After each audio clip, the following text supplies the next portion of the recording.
नहीं चला रहे क्या?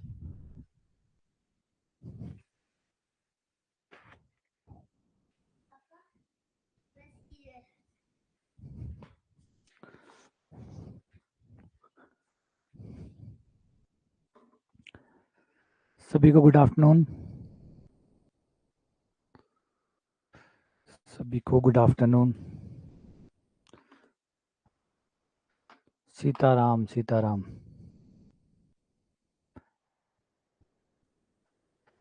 तो आज हमारा जो है वो अगला सेशन है नंबर सिस्टम का। तो आज हम और आगे बढ़ेंगे। लास्ट जो हमने क्वेश्चन किए थे वो थे 60। ऑलरेडी हम इस टॉपिक के ऊपर 60 क्वेश्चन कर चुके हैं। ठीक है। तो ये लगभग लगभग जो भी क्वेश्चन हमने किए थे वो सारे बेसिक पे थे, सिंप्लीफिकेशन पे थे, सरलीकरण पे थे, एचसीएफ पे थे, लघुत्तम पे थे, महत्तम पे थे। तो इस टाइप के सवाल और इकाई का अंक ज्ञात करना ये है। तो आज का जो सेशन हमारा रहेगा वो भी इसी पे रहेगा। बस इसके बाद में एक बार ब्रेक देंगे हम और फिर उसके आगे एक और टॉपिक है जिसका नाम है elementary number system. Elementary number system में आप जो है शेषफल ज्ञात करने के सवाल जो होते हैं वो करते हैं। उसके बाद में आइलर प्रमेय है, विल्सन थ्योरम है। ये 2-3 टॉपिक है जिस पे और सवाल बनते हैं। वो टॉपिकों पे सवाल हम प्रैक्टिस करेंगे कल से। थोड़ी सी थ्योरी पढ़ाऊंगा उसकी पहले कल, है ना। आज तो हम इसी को नंबर सिस्टम को ही कंटिन्यू करेंगे और कल मैं उसकी थोड़ी थ्योरी पढ़ाऊंगा फिर सवाल कराऊंगा। ठीक है, चलिए। तो आज वही बेसिक सवाल ही है। आज जितनी वैरायटी बची है आज मोटा मोटी आज कवर हो जाएगी। क्वेश्चन नंबर 1, संख्या 2, 8, 7, 6, 5, 5 के जातीय मान और स्थानीय मान दोनों कौन कौन से होंगे? जातीय मान यानी फेस वैल्यू।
देखिए, जातीय मान यानी फेस वैल्यू और स्थानीय मान मतलब लोकलाइज वैल्यू। इसका मतलब ये होता है, देखो हर नंबर को ध्यान से देखो। हर नंबर जो है वो अपना मान लेके बैठा है। हर नंबर अपना मान लेके बैठा है। जैसे 5 5 है, 5, 6, 7, 8, 2, ये जो दिखाई दे रहा है ये इनकी फेस वैल्यू। जो दिख रहा है उतना है। जो दिख रहा है उतना है। जो दिख रहा है वो उतना है। 5 5 है, 7 7 है, 6 6 है, 8 8 है, 2 2 है। इसे कहते हैं फेस वैल्यू या जातीय मान। इंग्लिश वाला नाम ज़्यादा ठीक है, जातीय मान या फेस वैल्यू। फेस वैल्यू मतलब जो दिखता है बस वही है, जो दिख रहा है वही है। लेकिन लेकिन अब यहाँ पे गौर करें कि ये 2 5 है, दोनों 5 ही है। लेकिन क्या दोनों 5 सेम है? तो जवाब है नहीं, दोनों 5 सेम नहीं है। क्योंकि एक 5 जो है वो इकाई के स्थान पर है, एक 5 दहाई के स्थान पर है। इकाई के और दहाई के स्थान पे होने की वजह से ये 5 है, वो 5 नहीं है, वो 50 है। ये वाला 5 5 है, लेकिन ये वाला स्थान के कारण ये 50 है। क्योंकि जब हम 265 को लिखते हैं तो 265 में इसका मतलब ये होता है 200 प्लस 60 प्लस 5। वो दहाई का अंक है, इसलिए वो 6 नहीं है। वैल्यू उसकी फेस वैल्यू 6 है, लेकिन स्थान की वैल्यू 60 है।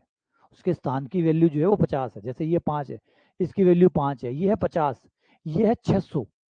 ये 6 नहीं है। 6 तो फेस वैल्यू है, जो दिख रहा है वो तो 6 है। स्थानीय मान, जातीय मान 6 है, लेकिन जो स्थान है उसके हिसाब से उसका मान होता है 600। ठीक है ना। तो क्वेश्चन क्या पूछ रहा है, 7 का जातीय मान, तो जातीय मान तो 7 ही होगा, जातीय मान तो 7 होगा, फेस वैल्यू वही है जो दिख रही है, तो जातीय मान कन्फर्म 7 ही है। लेकिन स्थानीय मान, जो स्थान का मान है, जिस स्थान पर ये है उसके हिसाब से इसका मान हो गया 7,000, 7,000, ये हो गया इसका स्थानीय मान। दोनों बातों में फर्क आ रहा है ना समझ में, दोनों में फर्क समझ में आ रहा है ना, कि भाई ये भी 5 है ये भी 5 है, लेकिन क्या दोनों 5 सेम है, जवाब है नहीं है। वैसे तो दोनों 5-5 है, अगर फेस के हिसाब से देखो तो ये भी 5 है और ये भी 5 है, बिल्कुल 5-5 है, लेकिन जगह का फर्क होने की वजह से ये 5 सही में 5 है और वो 5 50 है, वो 5 नहीं है वो 50 है। ठीक है ना, तो आंसर आ गया 7 और 7,000। तो ये डिफरेंस समझ में आ गया आपको, जातीय मान और स्थानीय मान में क्या अंतर होता है। ये आपके रीट में भी काम आएंगे ऐसे सवाल, रीट में और में, इन सब में सारी चीजें आपके काम आएगी। ठीक है, आगे बढ़े।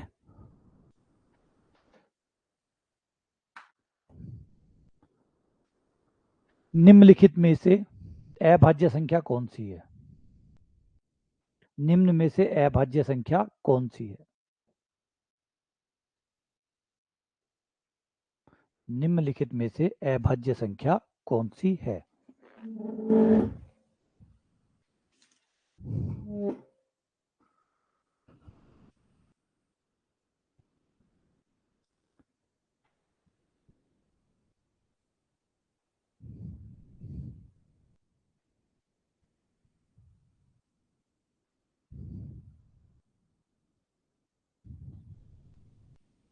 ठीक है,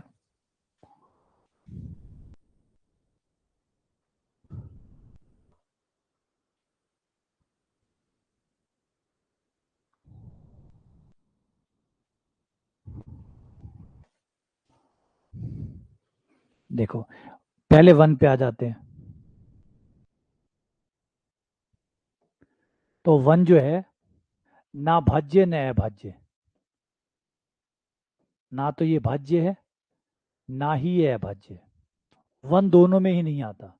1 वो संख्या है जो भाज्य और अभाज्य दोनों से बाहर है, दोनों ही कैटेगरी से इसको बाहर रखा गया, ना भाज्य माना गया ना भाज्य माना गया। उसके बाद में बी जो है वो भाज्य है, बी 0 है, 0 भाज्य है, क्योंकि 0 में आप किसी का भी भाग दे दो सबका भाग जाता है, 0 में सबका भाग जाता है सबका। उसके बाद में डी को चेक करें तो 51 है, 51 का होता है गुणनखंड होता है 13 इंटू 17 इंटू 70 51, तो गुणनखंड है इसके मतलब भाज्य है। ठीक है ना, और आपका बच गया 53, ये आपका अभाज्य क्योंकि इसके कोई गुणनखंड नहीं है, ये आपका अभाज्य। हाँ हाइड्रोजन की तरह, हाइड्रोजन की तरह।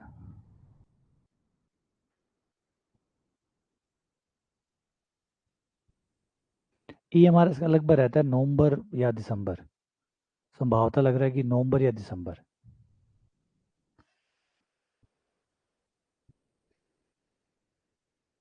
1 4 1 4 3 9 3, फिर एक्स, एक्स कोई संख्या है, अंक है जिसको 4 से पूरे पूरे विभाजित करता है, तो एक्स कितना होगा।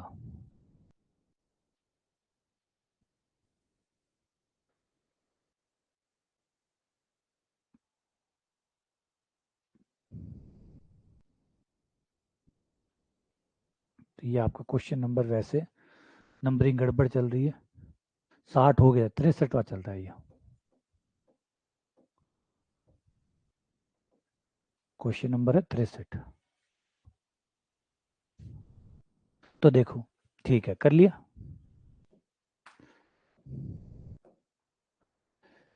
4 से पूर्णतः विभाजित है, 4 से जो विभाजकता का नियम है वो कहता है कि अंतिम 2 अंकों में 4 का भाग जाना चाहिए।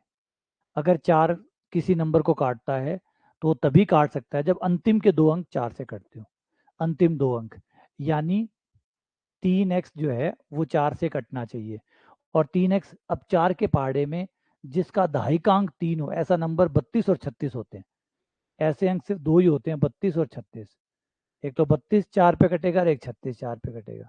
तो 32 और 36 के हिसाब से x के पास दो ही संभावना है कि ये जो x है या तो 2 हो जाए, और 2 नहीं हो तो 6 हो जाए। तो ऑप्शन है 2 या 6। 2 या 6, क्योंकि 4 से विभाज्य का जो नियम है वो है कि अंतिम दो अंक 4 से कटने चाहिए, यानी अंतिम दो अंक 4 के पहाड़े में आने चाहिए। तो 4 के पहाड़े में 32 और 36, क्योंकि 3 तो फिक्स है, x की जगह 2 या 6 में से कोई एक आ सकता है। तो दो ऑप्शन, 6 और 2। अगला सवाल, 357 इंटू 186 इंटू 343 इंटू 7109 इंटू 521 में इकाई का अंक क्या होगा? इसमें इकाई का अंक कितना है?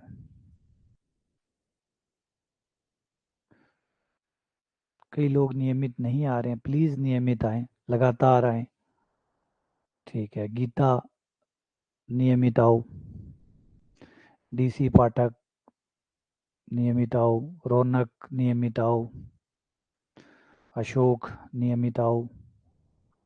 ठीक है, तो जो लोग भी, लीला नियमित आओ, नरपत, उर्वशी, तुम एक क्लास में आ रही हो, दूसरी में नहीं आई, और आप कहो तो आपको अटेंडेंस दे दूं। कौन कौन, क्योंकि जो भी आप क्लास में जब आते हैं तो आपकी अटेंडेंस भी लगती है। याद रखिए, जो भी क्लास में आप लोग आते हो तो उसकी अटेंडेंस भी लगती है कि कौन कौन क्लास में आया था और कौन कौन नहीं आया था, है ना। इस बात का भी ध्यान रखिएगा, अटेंडेंस भी रहती है। जैसे ही आप लॉगिन करते हैं ऐप में, जैसे ही लाइव क्लास के अंदर आप इंटर करते हैं, इंटर करते अटेंडेंस लग जाती है। तो प्लीज़ रेगुलर आएँ। ऑब्वियसली बात है, आप लोगों के पास समय की कमी हो सकती है, लेकिन फिर भी पूरी कोशिश करें कि आप किसी भी हाल में क्लास में ज़रूर आएँ। हाँ, नहीं की तो अच्छी बात है।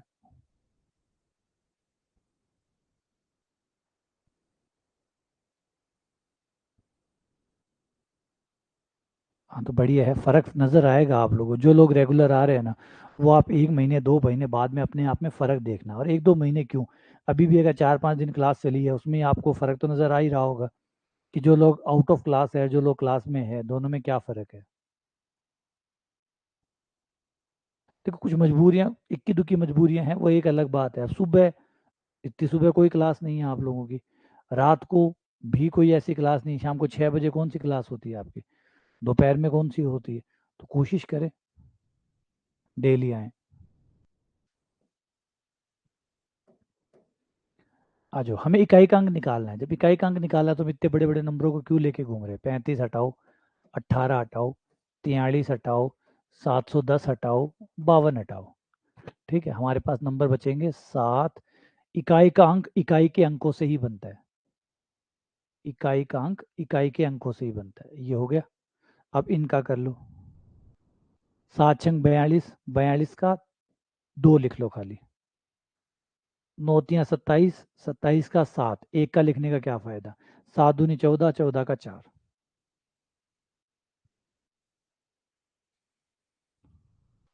हाँ, सत्संग का रंग तो लगेगा ही, बिल्कुल लगेगा।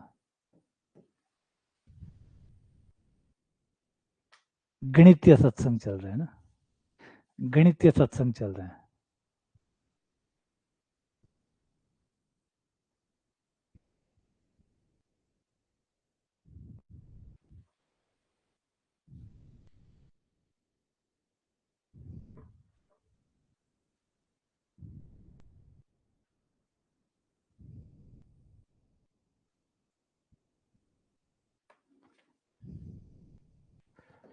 देखो, मैं एकदम स्लो चल रहा हूँ।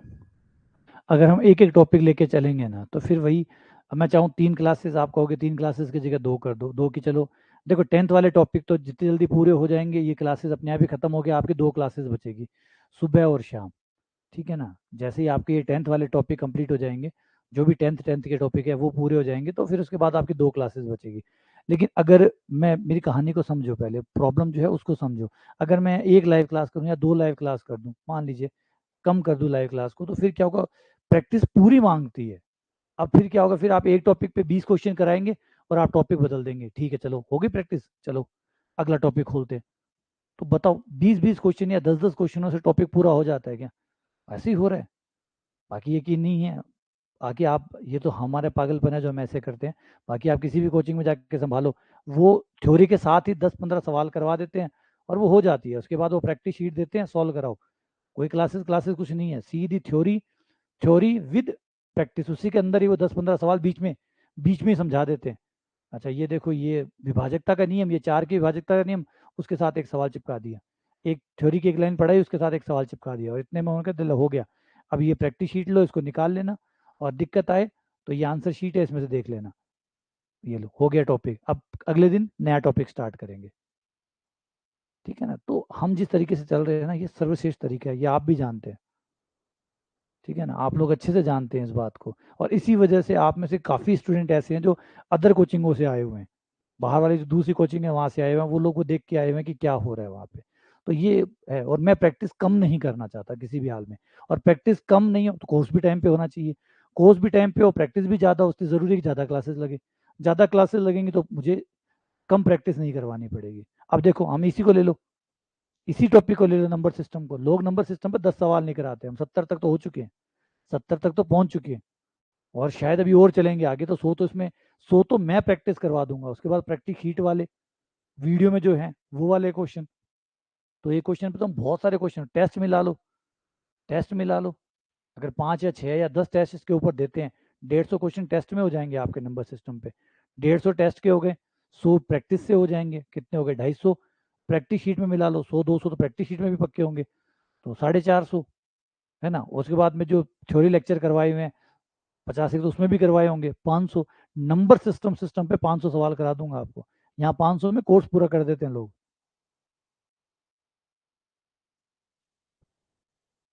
मैं तो इसलिए कह रहा हूँ कि ये जो तरीका है थोड़ा सा परेशान कर रहा होगा आप लोगों को, कि दिन में 3 बार आना पड़ता है। ये आप लोगों को परेशान करता है तो मुझे भी परेशान करता है, दिन में मुझे भी 3 बार आना पड़ता है। लेकिन मुझे ये पता है कि इस मेहनत का फल बहुत मीठा है। ये जो मेहनत अभी हम कर रहे हैं ना, ये जरूर थोड़ी परेशानी डाल रही होगी आपके जीवन में, लेकिन जब इसका रिजल्ट आएगा ना, उस दिन देखना ये बहुत कमाल का रिजल्ट देगी, और हम एकदम अलग थलग होंगे सबसे। अरे कल के टेस्ट वो दिमाग से स्लिप हो गए मुझे, शाम को टाइम मिला नहीं, डाल नहीं पाया। अभी जस्ट क्लास ऑफ होते ही टेस्ट डाल दूंगा, और वो टेस्ट लेट नाइट डाल दूंगा। चलो आज जाओ वापस क्वेश्चन। यदि कोई संख्या 11 और 7 दोनों से विभाजित, अब उसका एक सबसे बड़ा एग्जाम्पल जो है विनीता है। अब आप लोगों ने देखा होगा, विनीता के टेस्ट देखे होंगे, विनीता का आप रिजल्ट देख सकते हो। अब इसके साथ जो हुआ है वो क्या हुआ है, वो यही तो हुआ है, कोचिंग, गलत कोचिंग में फंस गई थी पिछली बार। वरना ये लड़की सेकंड ग्रेड में भी होने वाली थी, फर्स्ट ग्रेड में भी होने वाली थी।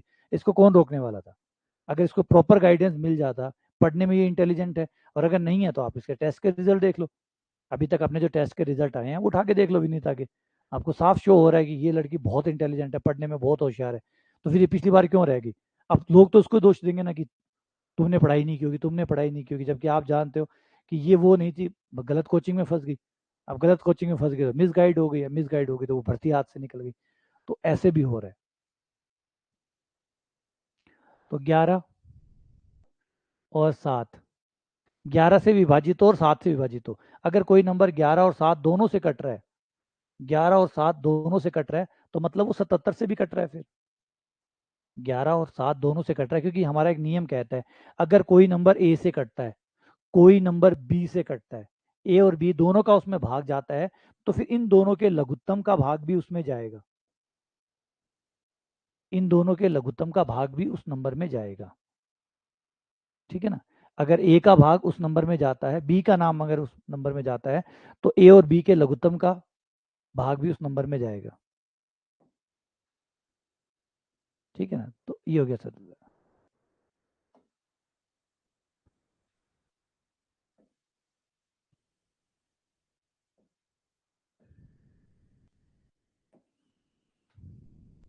और ऐसा नहीं है, ऐसी कहानियां सुनाओ ना आप लोगों को, इतनी दर्दनाक कहानियां कही तो, मतलब ऐसे तक तक गंदा फील होता है कि क्या हुआ। मेरा एक स्टूडेंट है, तो मैं उसके बारे में नाम तो नहीं बताना चाहूँगा, कि उसके साथ ऐसे ही हुआ था लास्ट टाइम। वो जब आया था तो एग्ज़ाम से शायद 10-15 दिन पहले उसका कॉल आया था, तो थोड़ी मुझसे बातचीत हुई और हुई, तो वो जयपुर की एक बड़ी कोचिंग में था, बहुत पुरानी कोचिंग है जिसके अंदर वो जुड़ा हुआ है, तो उसके अंदर वो था, तो उसने वहाँ से 2 बार कोचिंग की थी, 2 बार। 2018 वाली भर्ती में भी उसने वहाँ तैयारी की थी और अभी जो 2022 वाली भर्ती गई है, उसमें भी तैयारी की थी। 2 भर्तियों में उसने तैयारी की थी। पिछली बार भी वो रह गया था, इस बार भी वो रह गया था। तो इस बार वाली भर्ती में उसने उसको जब वो लगा था, क्योंकि अब तो यूट्यूब का ज़माना था, तो यूट्यूब पे वो मेरे वीडियो भी देखता था और भी देखता था। मैंने यूट्यूब पे एक लगभग 2022 की जब भर्ती हुई थी, लगभग 6 महीने पहले एक वीडियो डाला था, जिसमें मैंने कहा था कि ग्रेजुएशन निर्णायक होगा, और वो वीडियो अभी भी पड़ा है, आप जाके देख सकते हैं। ये अगस्त का है, शायद जुलाई या अगस्त का वीडियो डाला हुआ है 6 महीने पहले, जिसमें मैंने कहा था कि ग्रेजुएशन जो है इस बार निर्णायक होगा, और जिसका ग्रेजुएशन अच्छा होगा उसका सिलेक्शन होगा, क्योंकि लगभग सीनियर सेकेंडरी सबका एक जैसा होता है, खाली फर्क आता है तो ग्रेजुएशन में आता है। तो जिसका ग्रेजुएशन अच्छा होगा उसका सिलेक्शन आएगा। तो उसने वो देखा तो उसको भी लगा कि हाँ, बात तो सही है, तो उसने वहाँ कोचिंग में भी डिमांड उठाई कि भाई ग्रेजुएशन वाला ठीक होना चाहिए। और ग्रेजुएशन वाले में वो क्या करते हैं कि सीनियर सेकेंडरी अच्छे से करवा देते हैं, ग्रेजुएशन वाले में नोट्स बांट देते हैं। तो ये उसके साथ हुआ। तो और वो जो था वो गरीब परिवार से था, और बहुत काफ़ी गरीबी से था, और प्लस उसकी शादी भी हो रखी थी, बच्चा भी था। तो उसने क्या किया, एक बार तो उसने जब मैंने उसे कहा कि यार देख, ये नौकरी है, इसके बाद में तो 3-4 साल की कोई वैकेंसी दिख नहीं रही है, तो इस वैकेंसी पे जी जान लगा दे। तो उसने जी जान ऐसा लगाया कि उसने स्कूल छोड़ दी, जहाँ वो पढ़ाता था वो छोड़ दी, ट्यूशन्स थी ट्यूशन्स छोड़ दी, और सिर्फ पढ़ने पे लग गया खुद से। अब क्योंकि जो मैंने कहा था ग्रेजुएशन उसका पढ़ा हुआ नहीं था, ग्रेजुएशन उसको आता ढंग से नहीं था, कोचिंग वालों ने कराया नहीं। अब पूरा पेपर ग्रेजुएशन का आ गया, उसका सिलेक्शन नहीं हुआ। आज उसकी स्कूल भी छूट गई, ट्यूशन्स भी छूट गई। वो बोल रहा है कि पिछले 6-8 महीनों से जो ट्यूशन कोचिंग सब छूट गई थी, अब वो पेट्रोल पंप पे काम कर रहा है, खाली मिस गाइडेंस की वजह से, गलत दिशा की वजह से, क्योंकि स्कूलें मिल नहीं रही है, क्योंकि 20 सेशन में कौन सी स्कूलें मिलेंगी।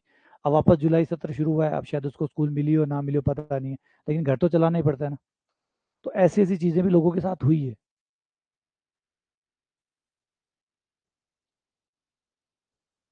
ये नंबर 11 से पूर्णतः विभाजित है, तो x का मान ज्ञात कीजिए। x कहाँ है, ये रहा।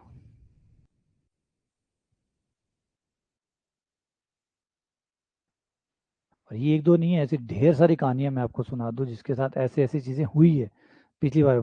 और पिछली वाली भर्ती में जितने लोग फेल हुए हैं, उसमें से आधे लोग फेल हुए हैं गलत गाइडेंस की वजह से। किसी ने कहा कि वो अच्छा है, वो वहाँ फंस गया, किसी ने कहा वो अच्छा है, वो वहाँ फंस गया, कोई कहा वहाँ फंस गया। और हुआ क्या, जो मैंने बताया था आप लोगों को, कि ग्रेजुएशन का पार्ट कराना किसी के बस की बात था नहीं। बहुत कम लोग थे जो ग्रेजुएशन को अच्छे से कराते थे, बाकी सब लोग 11th-12th को करा के पकड़ा के बिठा गए। 11th पे मेहनत कर रहे, 12th कराए जा रहे, ग्रेजुएशन ढंग से कराया नहीं, ग्रेजुएशन पूरा पेपर आ गया, सारा का सारा खराब हो गया काम। और ये था पिछली बार की हालत। और फिर एक चीज़ ये भी रहती है ना कि भर्तियां बार बार थोड़ी आती है।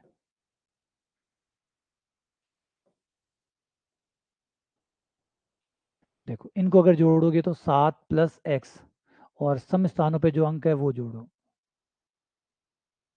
8 4 12 3 15, ये 15 हो गया। और 7 और 9 और 9 16 19, 19 + x हो गया ये, माइनस 7x, और 9 5 14, 14 7, मैंने ज़्यादा गलत तो नहीं जोड़ लिया। 9 और 5 14, 14 7 21 हुआ। दोबारा चेक कर लेता हूँ। 7 और 9 16, 16 और 5 21, 21 + x, और विषम सम स्थानों पर है 8 और 3 11, 11 और 4 15। ये आ गया 6 + x। अब 6 + x में 11 का भाग जाना चाहिए, इसका मतलब x जो है वो हो सकता है 5, क्योंकि 6 और 5 11 हो जाएगा और ये कट जाएगा। ठीक है ना। फिर दूसरा बनता है 22, 22 में।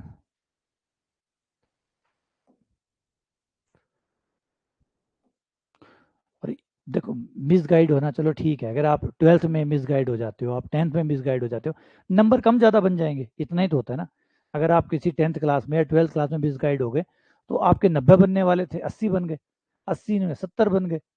कुछ इतना बड़ा नुकसान नहीं होता, सिर्फ वो एक नंबरों का नुकसान होता है।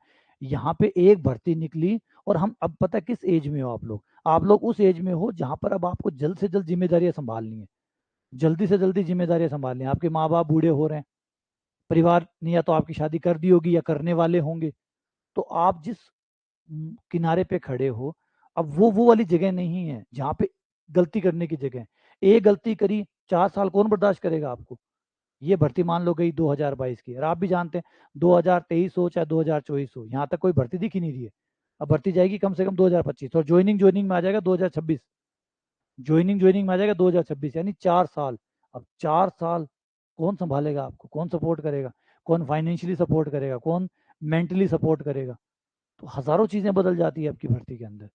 एक भर्ती हाथ से जाने का मतलब है इतना कुछ बदल जाता है।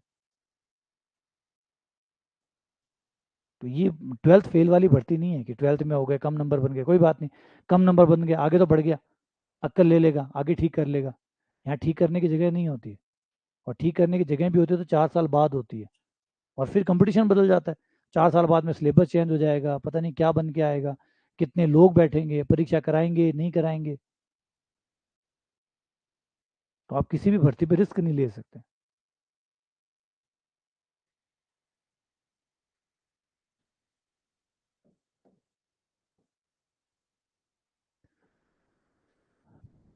एक तो ये 5 से विभाजित है, लेकिन 5 का तो पूछ ही नहीं रहा। और 5 का नहीं पूछ रहा तो फिर 5 5 5 5 उपरोक्त सभी से विभाजित है।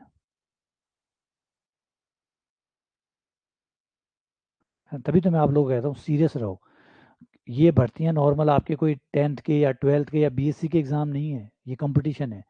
एक चीज हाथ से निकली तो दूसरी बार मौका मिलेगा नहीं मिलेगा पता नहीं है, कोई गारंटी नहीं है। फिर 4 4 साल आप भी तैयारी करने के उस मेंटल प्रेशर के साथ झेल पाओगे नहीं झेल पाओगे। समाज, क्योंकि सामाजिक लोग तो हैं ही, समाज में तो रहना ही पड़ता है। शादी ब्याह सब होने, तो उसमें तो सफाई है ना। अब मान लो कोई लड़का नौकरी नहीं लगा, नहीं लगा कौन पूछता है। लड़की वाले ये थोड़ी पूछेंगे भाई क्यों नहीं लगा, बताओ बेटा समझाओ क्यों नहीं लगा। वो तो बस दो ही भागों में बांटते हैं, लगा नहीं लगा, है ना। तो ये हरेश है लेकिन रियलिटी है।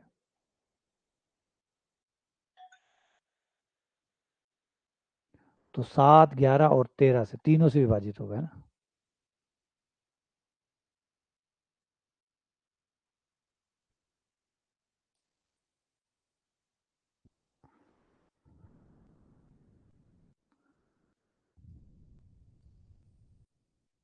डी।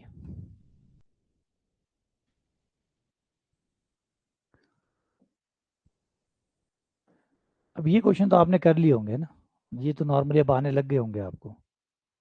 विभाजकता के नियम वाले ये क्वेश्चन तो भाग दे के देख लो, अगर विभाजकता में तो भाग दे के देख लो। इसको कर दो।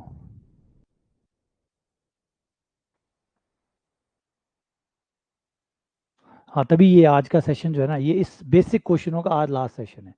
बेसिक का आज लास्ट सेशन है। कल से हम थोड़े से एडवांस वाले जो है ना, शेषफल वाले, शेषफल वाले जो सवाल है वो करेंगे, एडवांस वाले। अब ये तो लगभग लगभग आप कर लोगे। कल से थोड़े एडवांस करेंगे। एडवांस का मतलब वो दूसरे वाले सवाल, शेषफल वाले सवाल। एक सेशन उनका लेंगे, और फिर एक दो उसके सेशन करा के फिर नंबर सिस्टम को ओके करेंगे। और फिर चलेंगे अलजेब्रा पे, बेसिक अलजेब्रा पे चलेंगे फिर।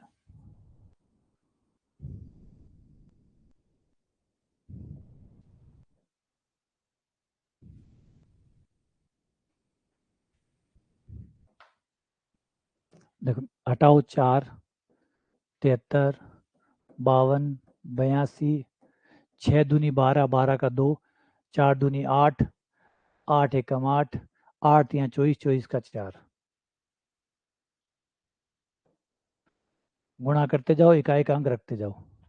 गुणा करते जाओ, ए और बी, ए और बी दो इकाई के अंक थोड़ी आएंगे। वहां से गुणा करो ना, कोई भी इकाई का अंक यहाँ से शुरू कर लो। 3 × 1 3, 3 चौके 12, 12 का 2, 2 दूनी 4, 6 चौक 24, 24 का 4, 24 का 4। हाँ, ये थोड़ा सा, ये आपको याद होगा कैसे करते हैं। 7 का है, 2 का है, 9 का है। 7 का, 2 का, 9 का इकाई का अंक क्या होगा?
हम इन सवालों में क्या करते हैं, इकाई के अंक में 1 और 6 ढूंढते हैं। अगर सवाल एक बार 1 या 6 बन गया तो फिर उसको 1 और 6 को कोई चेंज नहीं कर सकता, 1 और 6 को कोई पावर चेंज नहीं कर सकते। तो हमारा काम होता है 1 और 6 बनाना। या तो 1 बन जाए बहुत बढ़िया, 6 बन जाए तो बहुत बढ़िया, क्योंकि ना तो कोई पावर 1 को चेंज कर सकती है, ना कोई पावर 6 को चेंज कर सकती है। तो 1 और 6 बनाने की कोशिश करो, 1 और 6 बनाने की कोशिश करो। तो इसमें पहले तो ये नंबर आपका गया 7 की पावर 78, क्योंकि इकाई का अंक चाहिए। तो इकाई का अंक ही लो, 57 को हटा दो, 2 की पावर 200, फिर हो गया 9, 9 की पावर 199। अब देखो, जो 1 बन सकता है उसको 1 बनाओ, जो 6 बन सकता है उसको 6 बनाओ। 7 देखो, 7 1 बन जाएगा, 7 1 बन जाएगा, क्योंकि 7 की पावर 4, 7 एकम 7, 7 की पावर 1 7 हो जाएगा, 7 की पावर 2 पे 49 आ जाएगा, 7 की पावर 3 पे 343 आ जाएगा, 7 की पावर 4 पे इकाई का अंक 1 आ जाएगा। जो भी नंबर आए सो आए, इकाई का अंक 1 आ जाएगा। तो 7 की पावर 4 पे इसका काम हो जाएगा। फिर 2 पे आए, तो 2 पे 1 पावर करेंगे 2 आएगा, 2 पावर करेंगे 4 आएगा, 3 पावर करेंगे तो 8 आएगा, 4 पावर करेंगे तो 16 आएगा। 16 आने का मतलब इकाई का अंक 6 आ जाएगा। तो इकाई का अंक 6 आ जाए तो भी कोई दिक्कत नहीं, क्योंकि 6 में भी वही खासियत है कि 6 कभी चेंज नहीं होता। 9 को ले लो, 9 तो 2 बार में हो जाएगा, 9 नहीं 81, 81 में इकाई का अंक 1 आ गया। तो बस अब इन्हें इस रूप में लिख लो। तो 7 को 7 की पावर 4 इंटू 78, 78 में 4 का भाग जाता नहीं है, लेकिन 19 चौके 76 और इंटू 7 की पावर 2 को अलग लिखना होगा। 7 की पावर 2, 2 एक्स्ट्रा है, 2 को अलग लिख लो। 7 की पावर 4 इंटू 19, 7 की पावर 2। 2 को भी यही करो, 2 कितने पे 4 पावर पे, ये आराम से हो जाएगा। 2 की पावर 4 की पावर, ये हो जाएगा 50, क्या 50। 9 को 2 की पावर में लिखो, 9 की पावर 2 198 तक, यानी 99, और 9 की पावर 1 अलग। मिला लो पावर, कोई कम ज़्यादा ना होगी, छूट ना गई हो। 7 को 4 पावर में लिखना था, 2 को 4 पावर में लिखना था, 9 को 2 पावर में लिखना था। तो जितनी पावर थी मिला ली, जो एक्स्ट्रा बची उसको अलग से लिख दिया, जो एक्स्ट्रा बची उसको अलग से लिख दिया। ठीक है, इस पे तो चाहे कितना ही हो जाए, ये तो 7 की पावर 4 1 बन जाएगा, और 1 की पावर 19 1 ही आएगा। ये 49, 49 का 9 आ जाएगा, इंटू ये 2 की पावर 4 जो कि 6 बन जाएगा, 6 पे कितनी पावर करो 6 ही रहता है, 9, ये 1 बन जाएगा, वो 9 हो गया। ये आ गया 9 9 81, 81 का 1, 1 इंटू 6 6, तो इकाई का अंक आ गया 6।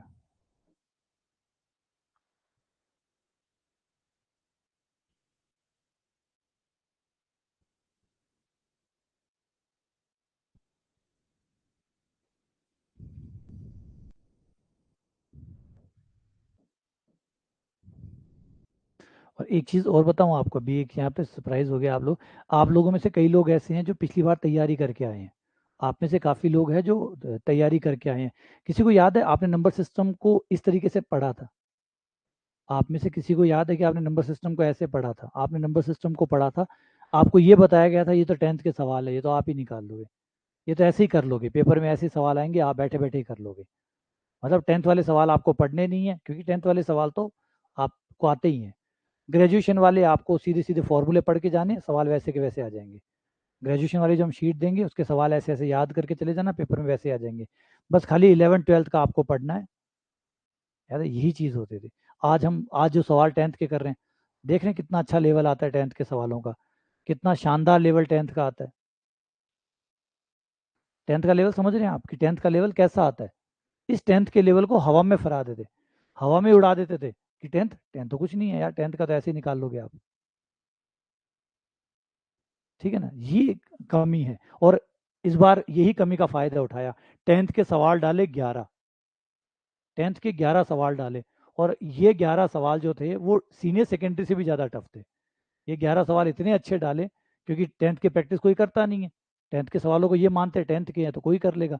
अब कोई कर लेगा, कोई से भी नहीं हुए, कोई कर लेगा, वो कोई मिला ही नहीं जो कर लेगा। और 10th के सवाल ऐसे भी है अभी आरपीएससी के अंदर, जो खुद घूम रहे हैं अभी कि सही आंसर क्या है, और उसमें से एक दो सवाल तो डिलीट भी करने पड़े आरपीएससी को। इतने लेवल के पेपर बनाया था इस बार। तो किसी चीज़ को भी, कोई भी ईयर, कोई चाहे वो 10th का हो चाहे वो 11, आप टफ बनाना चाहें तो आप किसी भी लेवल के सवाल को टफ बना सकते हैं। आप अगर टफ बनाना चाहें तो आप किसी भी लेवल के सवाल को टफ बना सकते हैं। कोई ये नहीं कह सकता कि 10th के इजी होते हैं। बना के देखो, आप एसएससी को देखो, वो 10th की तो सवाल है। एसएससी में देखो वो 10th के सवाल ही तो हैं, कहाँ है वो easy? 11th 12th IIT advance में जो सवाल आते हैं वो 11th 12th की तो आते हैं, कहाँ है वो इजी? तो इजी कोई नहीं होता, वो पेपर बनाने वाले पे डिपेंड करता है। आप अपने तरीके से पूरी तैयारी करो, आप अपने हिसाब से पूरी तैयारी करो। पेपर बनाने वाला कैसा भी बना सकता है, फिर वो सारे वहम वहाँ पे टूटेंगे। और वहम तो टूटे सो टूटे, दोबारा मौका 3 4 साल बाद मिलेगा उस गलती को सुधारने का।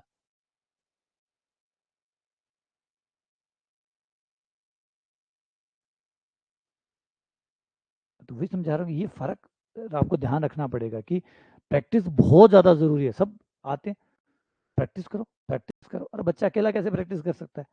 कोई भी स्टूडेंट है वो अकेला कैसे प्रैक्टिस कर सकता है? उसको दे दो एक प्रैक्टिस शीट, कहते निकाल ले, प्रैक्टिस करो प्रैक्टिस करो। एक सवाल उसको नहीं आता, उसका दिमाग खराब हो जाएगा। एक सवाल उसको नहीं आएगा, उसका दिमाग खराब हो जाएगा।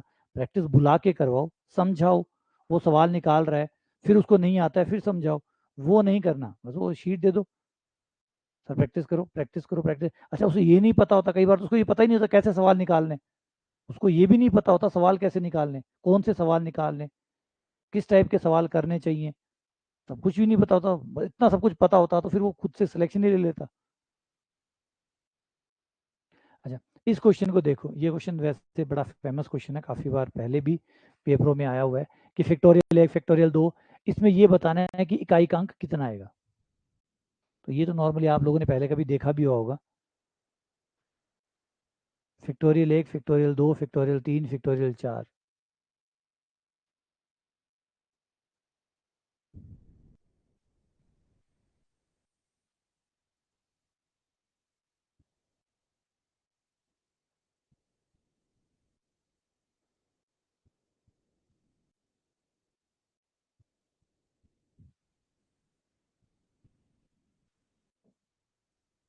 अब इस सवाल में क्या थोड़ा सा एक पॉइंट है, उस पॉइंट के बाद में हाँ सब खत्म हो जाएगा। जैसे फैक्टोरियल 5 पे आओ, फैक्टोरियल 5 का मान होगा 120।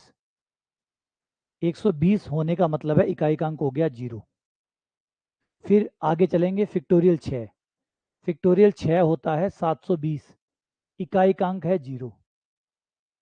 फिर फैक्टोरियल 7 पे आओ,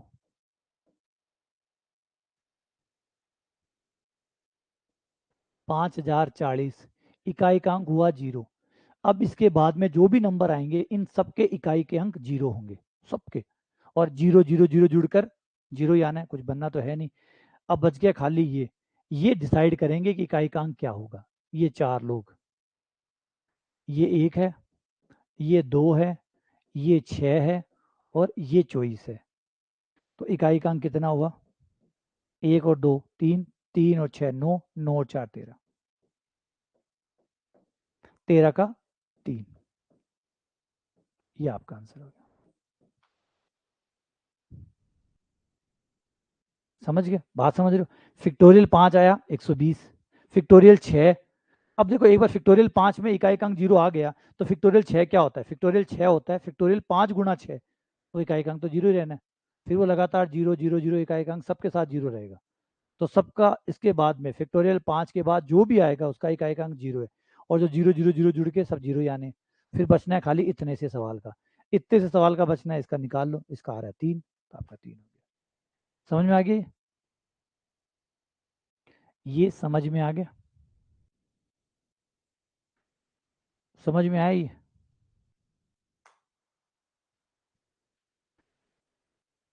चलो, सवाल खत्म हो गए? अच्छा, 70 हो गए।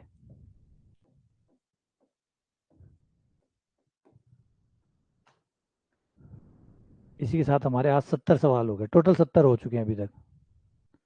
ठीक है ना? अब कोई नहीं, अब इसके बाद में जो हम सवाल करेंगे 2-3 एक्स्ट्रा चीज़ें और है जो उसमें अंदर इंपॉर्टेंट है। एक आपने पढ़ा होगा शेषफल वाला, जो कि बहुत ट्रेंडिंग है, वो आपके कई जगह पे काम आएगा, गणित के कई हिस्सों में काम आएगा शेषफल। जैसे ये होता है 2 की पावर मान लीजिए 750 है, 2 की पावर 750 में 7 का भाग दिया गया, तो बताओ शेषफल क्या बचेगा? ऐसे सवाल देखे होंगे कई बार आपने, कि 2 की पावर 750 है, 2 की पावर 1000 है, अब इसमें 7 का भाग दिया, तो बताओ 7 का भाग देने पे शेषफल क्या बचेगा? तो ऐसे सवाल बहुत इंपॉर्टेंट है, इनको शेषफल वाले सवाल कहते हैं, कॉन्ग्रुएंसी कहते हैं इसको, कॉन्ग्रुएंसी। तो पहले इसको थोड़ा सा मैं कल पढ़ा दूंगा आप लोगों को कि कॉन्ग्रुएंसी एक्चुअली होती क्या है और इसमें कैसे कैसे नियम काम करते हैं। फिर उसके बाद फिर एक बार पढ़ा दूंगा, उसके बाद फिर आप कैसा भी सवाल करना, कोई भी टेंशन नहीं देगा। फिर उसके बाद में आपको कोई भी कैसा भी में कोई 7 का भाग, 11 का भाग, 13 का भाग, फिर चाहे किसी का भी भाग लगवाए, आप फटाफट शेषफल बता दोगे कि इसका शेषफल इतना बचेगा, फिर कभी दिक्कत नहीं आएगी शेषफलों को लेके। ठीक है ना? वो थोड़ी सी थ्योरी पढ़ा दूंगा, क्योंकि ऐसे सवाल आजकल बहुत ट्रेंड में चल रहे हैं, शेषफल वाले, शेषफल निकालने वाले, ये एसएससी में भी खूब चलते हैं, और यहाँ पे हमारे यहाँ पे भी खूब है। हमारे यहाँ तो थोड़ा सा और एडवांस भी है, हमारे यहाँ तो और एडवांस भी है। हमारे यहाँ इसमें आयलर थ्योरम और विल्सन थ्योरम, इन दोनों थ्योरम पे सवाल है। ये भी बताऊंगा कि ये क्या है। नॉर्मली ये जो टॉपिक है आपको ग्रुप थ्योरी में मिलते हैं, जब आप ग्रुप थ्योरी पढ़ते हैं तब मिलते हैं। कोई नहीं, क्योंकि है वैसे नंबर सिस्टम के, वैसे है ये नंबर सिस्टम के, तो नंबर सिस्टम में ही करवा दूंगा इनको।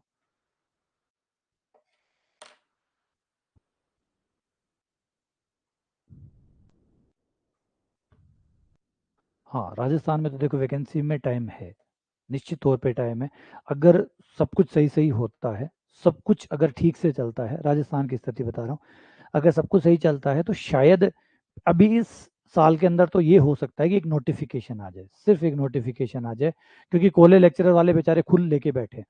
कॉलेज लेक्चरर वाले कई स्टूडेंट हैं जो अभी ये बार बार उनके भी कई बार फ़ोन आते रहते हैं, सर हमारी परीक्षा होगी क्या इस बार, हमारी होगी क्या? तो अब कॉलेज लेक्चरर जैसी भर्ती है, अगर आप उसको करवाते हैं तो कॉलेज लेक्चरर में हर सब्जेक्ट का पेपर होगा, हर सब्जेक्ट का पेपर होगा, तो कम से कम आपको 20 से 25 दिन तो चाहिए होंगे, सेंटर चाहिए होंगे। 20-25 दिन एग्जाम करवाने के लिए सेंटर कहाँ से लाओगे आप? और जिस स्कूल में 20-25 दिन एग्जाम करवाओगे, उस स्कूल का क्या होगा? वहाँ क्लासेस कैसे लगेंगी, वहाँ पढ़ेंगे कैसे?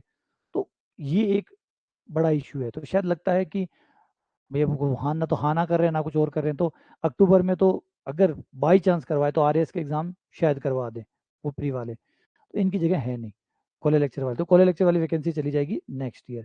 तो आप लोग जो आरपीएससी वाले जो स्टूडेंट हो वो साथ साथ में इसका भी ध्यान करते रहना, क्योंकि सिलेबस काफ़ी हद तक सारे सेम है। आज सेकंड ग्रेड का सिलेबस उठा लो, चाहे फर्स्ट ग्रेड का उठा लो, और चाहे कॉलेज लेक्चर का उठा लो, इन तीनों के सिलेबस में आपको हल्का हल्का सा डिफरेंस ही नजर आएगा, बाकी मोटा मोटी सब में सेम है। आप ग्रेजुएशन सारी दे दी, ग्रेजुएशन सारी दे दी, सब जगह ग्रेजुएशन पूरी है, तो बचता क्या है? थोड़ा सा ही तो बचता है फिर पीजी सब जगह ही है आजकल। तो जो कंटेंट हो गया वो कुछ कुछ अंतर जरूर रखा गया, लेकिन बड़ा अंतर खत्म कर दिया अब, पिछले सिलेबस चेंज होने की वजह से आरपीएससी के, उसके बाद में बड़ा डिफरेंस खत्म कर दिया इन लोगों ने, कि कॉलेज लेक्चरर का अंतर, सेकंड ग्रेड का, फर्स्ट ग्रेड का जो अंतर था वो न के बराबर हो गया। ठीक है ना। तो उसके लिए भी आप जा सकते हैं। और डीएसएसबी की वाली तो अभी आती है, ईएमआरएस है। तो अभी जो चल रहा है आपका ये वाला और मैट्रिक्स वाला जो है, उससे सारा ईएमआरएस आपका कवर हो जाएगा। आपके एग्जाम तक आपका ईएमआरएस का सिलेबस अच्छे से पूरा हो जाएगा, ईएमआरएस का भी और डीएसएसबी का, दोनों का ही एग्जाम से पहले पहले आपका अच्छे से कंप्लीट हो जाएगा। ठीक है, फिर चल तो सबके लिए ही रहे हैं, और भी भर्तियां होंगी उनके लिए भी देखेंगे। चलो ठीक है, मिलते हैं। टेस्ट जो है वो थोड़ी देर में अपलोड हो जाएंगे आप लोगों के लिए, आप टेस्ट अप्लाई करिएगा, दीजिएगा। और शाम को फिर से मैट्रिक्स और डिटर्मिनेंट जो है उसको पढ़ेंगे। एग्ज़ाम लग रहा है नवंबर या दिसंबर, एग्ज़ाम है नवंबर या दिसंबर। लेकिन मैंने पहले कहा सुस्त मत पड़िएगा, भर्तियां कई पेंडिंग है, हरियाणा में भी पेंडिंग है, हरियाणा में भी भर्ती आ सकती है। ठीक है, यूपी में भी है, वो बोर्ड खत्म हुआ हुआ है, वहाँ पे एक भर्ती है, वो भी अटकी हुई है, वो भी जल्द जारी हो सकती है। और एनवीएस केवीएस है, इनकी भर्तियां भी वापस आ सकती है। तो ये नहीं है कि आपको एक भर्ती के लिए पकड़ के बैठे रहना है, और भर्तियों में भी आपको काम, ये तो मैथ्स है, ये तो हर जगह काम आनी है आपकी। यूपी में भी यही है, मध्य में भी प्रदेश में भी यही है, तो और जगह भी आपके काम आएगी। मध्य प्रदेश में वर्ग वन है, तो वर्ग वन का प्री एग्ज़ाम होगा, वहाँ पे दो एग्ज़ाम होते हैं, प्री और मेंस। तो आप प्री एग्ज़ाम के लिए अप्लाई करिएगा, ताकि प्री अगर पास कर लें तो आप मेंस में बैठ पाएंगे, है ना। तो मैंने कहा ना, अलग अलग स्टेट में तैयार रहिए, सारे स्टेट्स के लिए तैयार रहिए। नौकरी लगना है, पूरा भारत एक है, अखंड भारत है। ठीक है, भारत में कोई भेद नहीं है। हाँ, केवीएस में भी आ रही है, केवीएस के लिए भी तैयार रहिए। मैंने कहा ना, मैथ्स यही है, कोई अलग से मैथ्स नहीं पढ़नी है, इसी मैथ्स के साथ साथ चलते रहिए, कर लेंगे, सारी तैयारियां हो जाएगी, इतना ही पढ़ना होता है, वो पढ़ लेंगे। ठीक है, चलो मिलते हैं शाम को।